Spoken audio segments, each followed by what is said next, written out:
नमस्कार दोस्तों, स्वागत है आपका देसी स्पूक पे, जहाँ मैं सुनाता हूँ आपकी कहानी अपनी ज़ुबानी।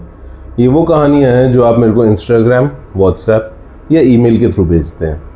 ये कहानी सुनाने का सिर्फ एक ही औचित्य है, ताकि लोग कुछ सीख सकें और वो गलतियाँ ना करें जो आप लोग कर चुके हैं।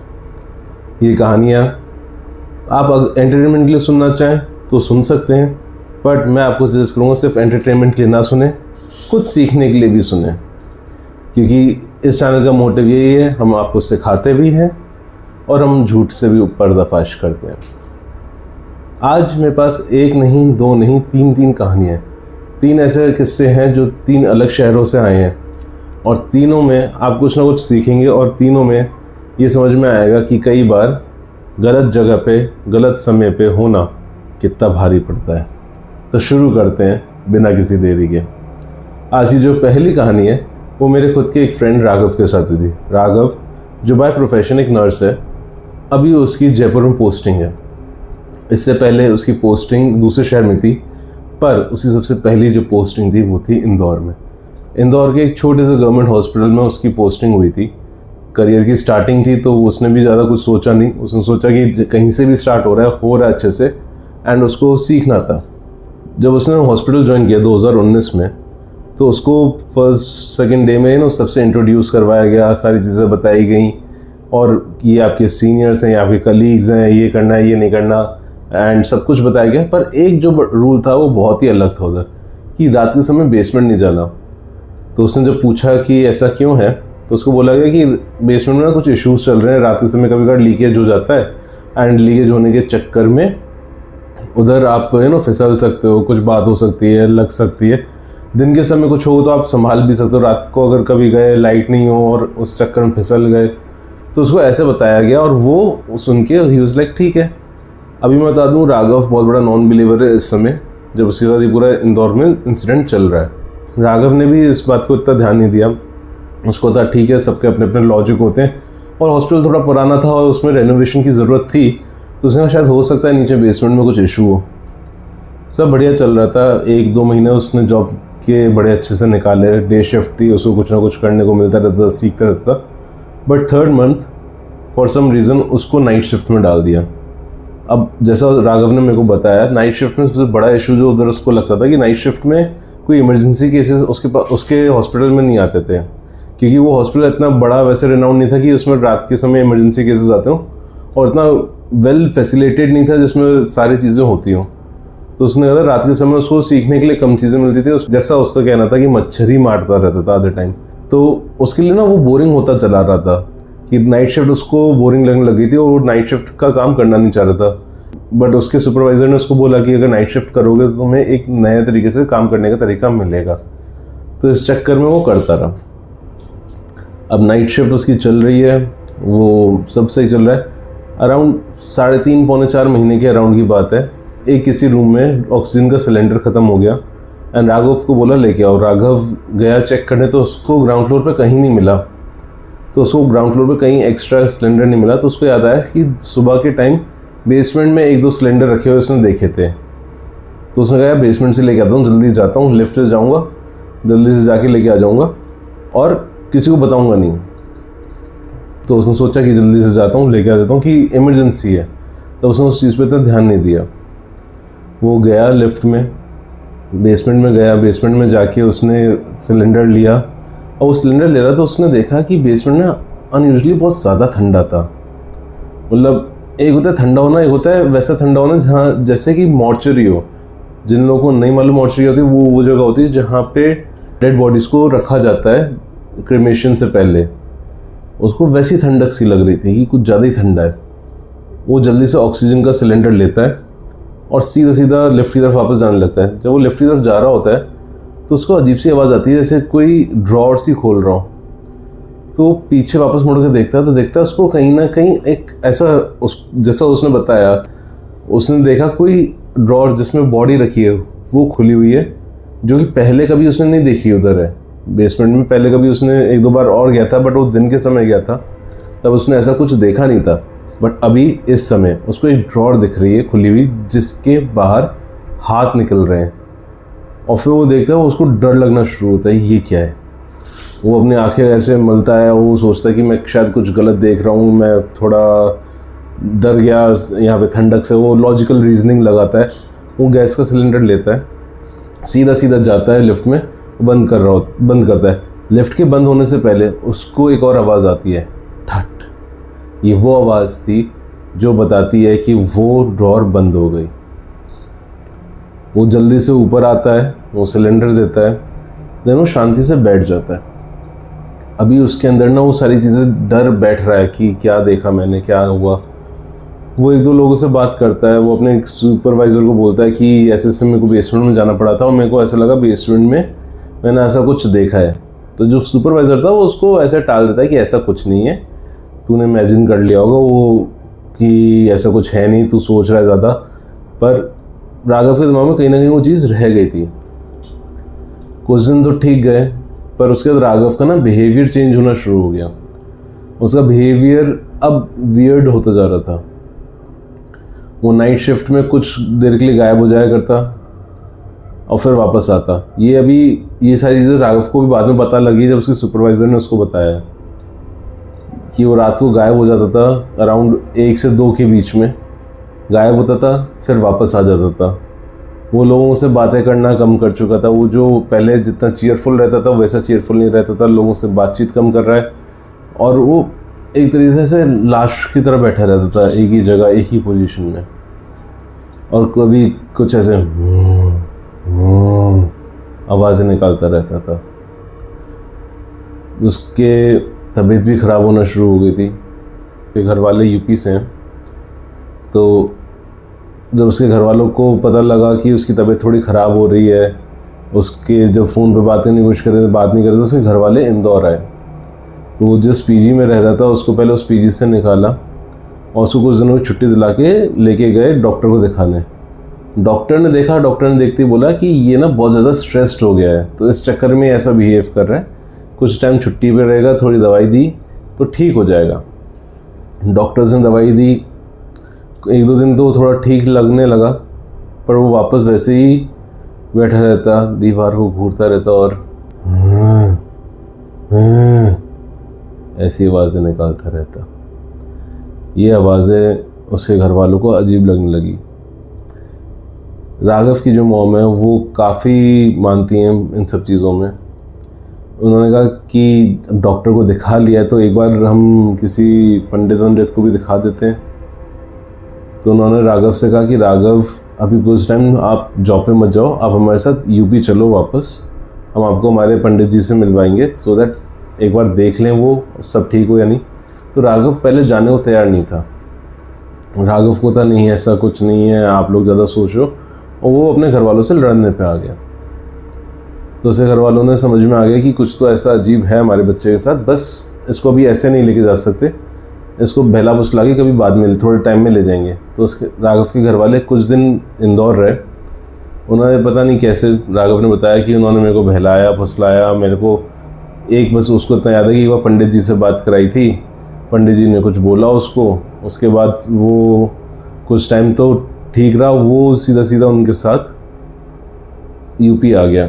यूपी में आने के बाद उसके घर वाले उसको एक पंडित जी पे लेके गए। पंडित जी ने उसको देखा, देखते ही बोला कि तू रात के समय उस बेसमेंट में गया था, तेरे को अभी तक पूरी कहानी नहीं मालूम है उस बेसमेंट की। तो कहते हैं नहीं, उधर तो ऐसा बोलते हैं कि लीकेज वगैरह ऐसा कुछ था। कहते हैं उस बेसमेंट में कुछ तो था जो तेरे साथ चढ़ के आ गया है, वो तेरे ऊपर हावी हो रहा है। वो तो तेरी मम्मी जो है वो बहुत प्रार्थना करती रहती हैं, वो तेरे भले के लिए करती रहती हैं, तो इसलिए तेरे ऊपर इतनी जल्दी हावी नहीं हुआ वो।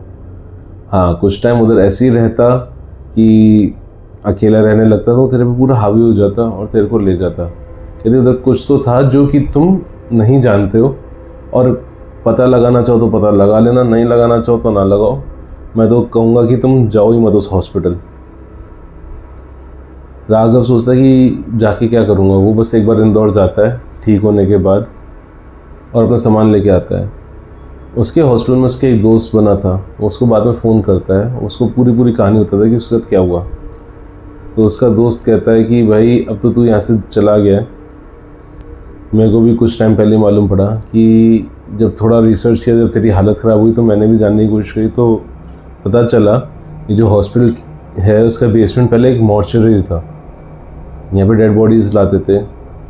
और आज से कुछ साल पहले मतलब 2010 या 11 के अराउंड उधर एक बॉडी आई थी जिस पे रात को एक डॉक्टर ऑटोप्सी कर रहा था, और वो ऑटोप्सी करते करते वो डॉक्टर बेहोश हो गया। सुबह डॉक्टर भी पूरा डेड मिला था, बॉडी के बगल में नीचे पड़ा हुआ, और आज भी कोई नहीं जानता कि क्या हुआ था। तो उसको बंद कर दिया गया, फिर उस मॉर्चरी को हटा के फिर उधर बेसमेंट बनाया गया, और ये बोल दिया गया कि इधर अभी फंडिंग की कमी है। और हॉस्पिटल में क्योंकि इतने ज़्यादा कोई केसेस आ नहीं रहे थे, तो उन्होंने कहा कि यहाँ से हटा देते हैं ताकि वो कहानियाँ आगे ना बने। पर कहानियाँ तो बनती रहती हैं, और अगर राघव को शायद पहले मालूम होता तो वो तब भी जाता, क्योंकि राघव बहुत बड़ा नॉन बिलीवर था। पर आज के टाइम पे वो बहुत बड़ा बिलीवर बन गया है। वो आज के टाइम पे खुद बहुत पूजा पाठ करता है और ध्यान रखता है इन सब चीज़ों का कि वो ऐसी कोई जगह ना जाए, या फिर कहीं जाए तो अपने साथ वो हनुमान चालीसा रखता है, पढ़ता है। तो ये केस हुआ राघव के साथ कि वो ऐसी जगह जॉब करने चला गया जहाँ उसको ये इशू आया। सेकंड जो केस है वो केस आता है हमारे पास अहमदाबाद से। ये केस था 2020-21 के अराउंड का, कोविड के टाइम का, जब अगर आप लोगों को मालूम हो तो जितने भी क्रिमिनेशन ग्राउंड्स थे वो 24/7 चल रहे थे। वो ऐसे चले जा रहे थे क्योंकि उस समय डेथ रेशियो बहुत बढ़ गया था। तो ये कहानी हुई हमारे एक सब्सक्राइबर के साथ जिनका नाम इस कहानी के लिए हम सुरेश रख रहे हैं। सुरेश जी बाय प्रोफेशन एक इलेक्ट्रिशियन है, एंड उनको 2020-21 में एक ऐसा हादसा हुआ जिसके बाद उन्होंने अपनी प्रोफाइल छोड़ दी पूरी इलेक्ट्रिशियन की, और वो कुछ और काम कर रहे हैं। तो हुआ ये कि 2020-21 में जब आपको मालूम है कोविड का टाइम चल रहा था, और ये सारी चीज़ें कि लाइक भी ये थे क्रिमेटोरियम्स थे 24/7 चलते रहते थे, एंड कि लोग आते थे, बॉडीज़ आती थी, जलती थी और जल्दी जाती थी। जो सुरेश जी हैं वो उनके पास एक दिन रात को फ़ोन आता है कि एक उनके पास में क्रिमेटोरियम था उधर से, कि जो इलेक्ट्रिक क्रिमिनेशन वाली वो है चेम्बर, वो चल नहीं रही है और लोग परेशान हो रहे हैं कि 3 फर्नेस में से एक ख़राब हो गई है, 2 पे और लोड आ रहा है कि वो 24/7 चले जा रही हैं। तो सुरेश जी उधर जाते हैं रात के अराउंड 10:30-11 बजे, एंड उधर देखते हैं तो बहुत ज़्यादा ही इश्यूज़ चल रखे थे, बहुत ज़्यादा ही भीड़ भाड़ हो रखी थी। वो जाते हैं, चेक करते हैं तो पता लगता है कुछ तार वार में इशू आ गया कि ओवरलोड के चक्कर में जल गया है। तो उसको वो कनेक्ट करते हैं, कनेक्ट करके पूरा ठीक करते हैं, और फिर उधर वापस क्रिमिनेशन शुरू हो जाता है। अब वो वापस आते हैं तो थोड़ा ना अजीब फील कर रहे थे, क्योंकि एक ऐसी साइट देखना कि अचानक से इतने सारे लोग डेथ देखना आपको अनसेटलिंग लगता है। तो वो बहुत ज़्यादा ऐसे घर आके नहाए धोए घर में घुसने से पहले, मतलब होता है ना छींटे मार लेते हैं, फिर घर आके ऐसे सीधे जाते हैं नहा लेते हैं, वैसे वो नहा धो के वो सोए। तो रात को जब सोने गए तो उनको सपने आने शुरू हो गए उसके क्रिमेटोरियम के। उधर से चीखने की, चिल्लाने की आवाज़ आ रही, कोई चिल्ला के बोल रहा है कि तुम हमें ज़िंदा मत जलाओ, हम अभी मरे नहीं हैं, ऐसे करके उन्हें आवाज़ें आने लग गई। तो वो परेशान हुए, उन्होंने लगा शायद अभी रात को इतना ऐसा देखा है तो इसलिए हो रहा है। पर उनके साथ अभी ये हर रोज़ होने लगा, जब भी सोते तो उनको यही सपने आते हैं। धीरे धीरे उस सपने सिर्फ नींद में नहीं थे, उनको असलियत में ऐसा दिखने लग गए। घर में वो बताते हैं एक बार बैठे हुए थे, बैठे उन्होंने अपने राइट की तरफ देखा तो उनकी वाइफ नहीं दिखी उन्हें, उनको अपनी वाइफ की जगह एक जला हुआ इंसान दिख रहा था। वो डर के मारे चिल्लाते हैं, उनकी वाइफ उनको शांत कराती है, उन्हें गंगा जल पिलाती हैं, जो उनको पता लगता है कि वो क्या उन्होंने देखा है। थोड़े शांत होते हैं, बट उनका डर अंदर से नहीं जा रहा था। धीरे धीरे वो परेशान हो रहे थे, जहाँ देखे उनको ऐसा लगता था कि उनको जलते हुए लोग देख रहे हैं, और वो परेशान हो रहे थे इन सब चीज़ों से।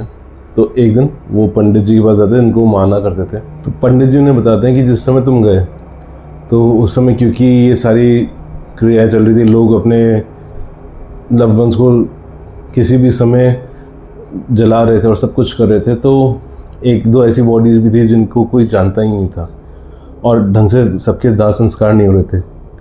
तो ऐसी कोई 1-2 बॉडीज़ होंगी जिनके ढंग से दाह संस्कार नहीं हुए, और तुम उस समय जब आए थे और तुमने सब ठीक किया, उसके बाद कुछ तुम डरे किसी चीज़ से, कुछ हुआ तो कोई स्पिरिट तुम्हारे साथ आके अटक गई। तो उन्होंने उनको ना अच्छे से क्लेंस किया, सब कुछ किया, एंड उसके बाद उन्होंने अपना ये इलेक्ट्रिशियन वाला लाइफ छोड़ी थी।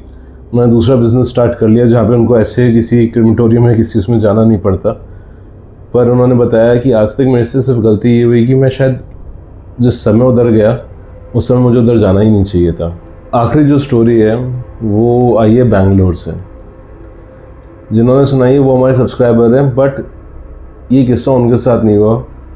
वो जिस ऑफिस में काम करते थे, जिस बिल्डिंग में काम करते थे, उधर के वॉचमैन के साथ हुआ। उधर के वॉचमैन का नाम मैं महेश रख देता हूँ। महेश जी ने उधर एज गार्ड ज्वाइन किया 2022 में। बेंगलोर के एक टावर में, टावर सी के वो गार्ड थे और नाइट ड्यूटी थी उनकी। महेश जी आज से कई सालों से ये काम करते रहे थे, तो उनको मालूम था कि क्या रूटीन होता है, कैसे नहीं होता है। और वो उन सब चीज़ों को लेकर भी परेशान नहीं होते थे। उनको नाइट ड्यूटी करना पसंद था, तो वो सारी चीज़ें करा करते थे। जब उनकी ज्वाइनिंग हुई, ज्वाइनिंग के बाद उनको फॉर्मली इन्फॉर्म किया गया कि कैसे कैसे आपको प्रोसीजर फॉलो करना है। हर फ्लोर के बारे में बताया कि टोटल 13 फ्लोर का टावर सी था कि आपको हर फ्लोर पर जाके चेक करना है कि कहाँ पर क्या हो रहा है। अगर कोई किसी का मार्क्ड है कि ये आज के दिन ओवरनाइट यहाँ पे चलेगा, तो है तुम्हारे पास उसकी इन्फॉर्मेशन है नहीं, या फिर कोई इलीगली ओवरनाइट तो नहीं कर रहा। एंड ये सारी चीज़ें उनका वो था, तो वो थे कि ठीक है मेरा सॉर्टेड है, मैं अपना काम कर लूँगा। रात को हर कुछ देर में चक्कर लगाने होते हैं तो फ्लोर्स पे चक्कर लगा लूँगा। फर्स्ट नाइट जब उन्होंने चक्कर लगाना शुरू किया, पहले 8 फ्लोर में तो कोई इशू नहीं था। 9th फ्लोर पे आए, वो सब चेक करे तो उनको एक ऑफिस दिखा जहाँ से ना कंप्यूटर्स की आवाज़ आ रही थी, बट उधर सब बंद दिख रहा था। तो पहले तो उन्होंने इग्नोर किया, उन्होंने शायद उनके कान बज रहे हैं, फिर कुछ है ऐसा या कुछ होगा, कोई कर रहा होगा। या उन्होंने खटखटा के देखा तो नीचे से लॉक था, तो उनको समझ में आ गया कि कोई अंदर तो है नहीं, या फिर कोई चुपके के काम कर रहा है, क्या कर रहा है। तो उन्होंने उस समय उस पर वो नहीं किया, एक्शन नहीं लिया। फिर उन्होंने 10th, 11th, 12th, 13 बाकी सारे फ्लोर देखे, वहाँ पे सब नॉर्मल था। वो वापस नीचे आ गए। कुछ घंटे बाद गए वापस चेक करने कि कोई है तो नहीं, या कुछ नहीं है। तब उन्होंने देखा वही सेम, सब फ्लोर्स में सब ठीक था, सिर्फ वो 9th फ्लोर के कॉर्नर ऑफिस में से आवाज़ आने लगती थी कि कंप्यूटर की आवाज़ आ रही है। वो कीबोर्ड की जो आवाज़ होती है ना कि खट खट खट खट खट खट खट खट, वो आवाज़ आ रही है। वो देख के हैरान हो रहे कि यार ये आवाज़ आ किधर से रही है, कि सिर्फ इसी ऑफिस की तरफ से आती है और कहीं और से नहीं आती। उन्होंने इस चीज़ को नोट कर लिया। नेक्स्ट डे जो सुपरवाइज़र थे उन्होंने उनको बताया कि सर ऐसा ऐसा है कि 9th फ्लोर में इधर से आवाज़ आती रहती है। तो सुपरवाइज़र ने उनको बोल दिया कि उस पर ध्यान मत दे, तू अपना बाकी करता रहे, कोई दिक्कत नहीं है। तो ठीक है। पर जो महेश जी थे उनको थोड़ा सा अजीब लगा कि ऐसा क्यों नहीं ध्यान दूँ। तो 1-2 दिन बाद जब वो वापस अपने राउंड पे थे तो उन्होंने देखा 9th फ्लोर के उस ऑफिस में वापस आवाज़ आ रही है। तो वो गए, उन्होंने ऑफिस खोल दिया। उन्होंने ऑफिस खोल के उन्होंने सारे कंप्यूटर चेक करे, सब चेक किया। उन्हें आवाज़ तो आ रही थी, बट उन्हें डायरेक्शन नहीं मिल रहा था कि कहाँ से आ रही है। उन्होंने देखा सारे कंप्यूटर तो ऑफ हैं, जो भी थोड़ा बहुत सामान पड़ा था उस ऑफिस में सब बंद है।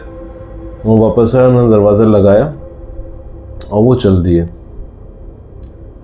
अब 1-2 दिन बीतते हैं, महेश जी अपने नॉर्मल रूटीन पे काम कर रहे होते हैं, पर वो देखते हैं लेटली वो थके ज़्यादा होने लग गए हैं।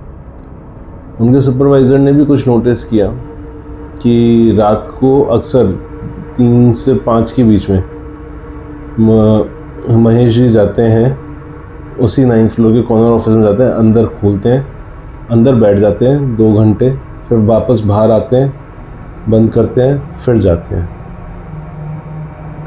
और ऐसा वो रिपीटेडली करने लग गए। वो अपने घर में भी अंदर नहीं जाते थे, घर पे बाहर बैठे रहते थे, कुछ ना कुछ बड़बड़ाने लगते थे। और जैसे उनका नाइट शिफ्ट होती थी वो सीधा जल्दी जाते थे और काम वैसे ही करते थे कि वो वही 3 से 5 के बीच में उधर ऑफिस में बैठे हुए काम कुछ कर रहे हैं, पता नहीं क्या कर रहे हैं, और वापस 2 घंटे के लिए वो उधर ही होते थे पूरी बिल्डिंग में 9th फ्लोर के कॉर्नर ऑफिस में। तो वो चीज़ से परेशान होने लगी कि यार ये है क्या, ऐसा हो क्यों रहा है।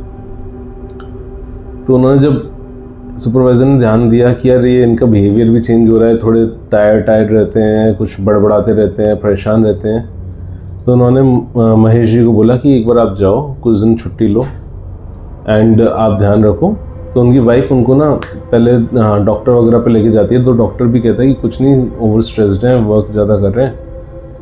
पर महेश जी ऐसा तो नहीं था कि पहली बार कर रहे हो, वो पहले भी करते आ रहे थे, टाइम से जॉब कर रहे थे और नाइट ड्यूटी कर रहे थे। पर इधर आने के बाद से उनकी ज़्यादा हालत ख़राब हो रही थी। उनकी वाइफ को लगा यार कुछ तो गड़बड़ है, कि यार ऐसा नहीं हो सकता कि सिर्फ इधर ही आने के बाद से ऐसी हालत हो रही हो। उनकी वाइफ ने उनको लेके गई एक मंदिर में, बालाजी महाराज का मंदिर था। मंदिर में जाते ही उनके जो हस्बैंड थे महेश, वो चीखने चिल्लाने लग गए। पंडित जी ने उनको देखा, पंडित जी ने देखते ही उनके सर पे कुछ लगाया और उनको शांत किया। फिर पंडित जी ने कहा कि ये कहाँ जॉब कर रहा है, कि ऐसे ऐसे उधर जॉब कर रहा है, कि अच्छा ठीक है। फिर पंडित जी ने उनको कुछ बांधा, सब किया। उसके बाद वो थोड़े रिलैक्स हो गए। पंडित जी ने कहा कि एक बार आप अपनी जॉब ज़रा चेंज करके देखो, आप गलत शायद बिल्डिंग में जा रहे हो और कुछ ऐसा इशू हो सकता है। तो उन्होंने कहा ठीक है कि भाई हेल्थ ज़्यादा ज़रूरी है, मेंटल पीस ज़्यादा ज़रूरी है। और इवेंचुअली उन्हें दूसरी जॉब मिल गई। पर उन्होंने जाने से पहले अपने सुपरवाइज़र से पूछा कि ऐसा क्या होता था मेरे साथ। तब सुपरवाइज़र ने बताया कि तू हर रात को 3 से 5 जब उस तरह से आता था, तो तेरे पे एक अलग थकान होती थी और तेरे चेहरे पे एक अलग टेंशन होती थी। कहते उस ऑफिस में हुआ क्या था? कहते उस ऑफिस में कुछ टाइम पहले सन 2020 के अराउंड एक कंपनी थी, स्टार्टअप थी, अच्छा चल रहा था, बट कोविड अचानक से आया, उनकी फंडिंग वगैरह में इशू आए और फिर वो बैंकरप्ट होने चली गई। 2021 में कंपनी अपने आप को बचा नहीं पाई, बैंकरप्ट हो गई और जो ओनर था उसने उधर से कूद के जान दे दी। तो उनका ये था कि आज भी उधर कोई भी जाता तो उसको अजीब अजीब आवाज़ आती है कि ऐसा लगता है कि ओनर काम ख़त्म करने की कोशिश कर रहा हो या फिर अपना वो ख़त्म करने की कोशिश कर रहा हो कि कंपनी बच जाए। तो हाँ, ये पूरा किस्से हुए उनके साथ एंड आज आपको समझ में आया होगा। मेरे तीनों किस्सों में एक चीज़ कॉमन थी कि गलत टाइम पे गलत जगह होने पे कितने घाटे हो सकते हैं। अगर आपको ये तीनों कहानियाँ पसंद आई और आप चाहते हो कि मैं सब्सक्राइबर से जुड़ूँ और कहानियाँ लाऊँ और चैनल पे लाऊँ, तो यार कमेंट करना पड़ेगा। कमेंट करेंगे तो पता लगेगा कि आपको पसंद आ रही है नहीं आ रही है।